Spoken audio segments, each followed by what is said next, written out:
আস্তে আস্তে সব অন্যায়ের প্রতিবাদ হবে, পাপ কোনোদিন চাপা থাকে না। কেন বলছি? ভিডিও দেখো। অধিকারীকে স্যালিউট। গোটা বাংলা যে পদক্ষেপের জন্য অপেক্ষা করছিল সেই পদক্ষেপ উনি একে একে নিচ্ছেন। তার মধ্যে অন্যতম হচ্ছে এই শেখ শাহজাহানদের মতো নিকৃষ্ট সন্ত্রাসী গুন্ডারা জেলের ভিতর থেকে বসে যে নেক্সাস চালাতো, যে অপরাধ চালাতো, সেই অপরাধগুলোর শেষ হওয়া প্রয়োজন ছিল। শুভেন্দু অধিকারী তা করেছেন।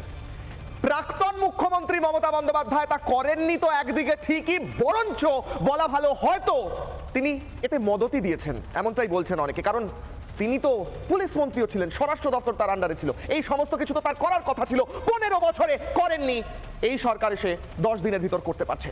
শেখ শাহজাহান নিকৃষ্ট সেই মানুষ বলেও যাকে মনে করি না, সেই ব্যক্তি যে অত্যাচার চালিয়েছিল সন্দেশখালীর মায়েদের ওপর, সে জেলের ভিতর থেকে আবারও অত্যাচার চালানোর বহু প্রচেষ্টা করেছে, চালিয়েওছে।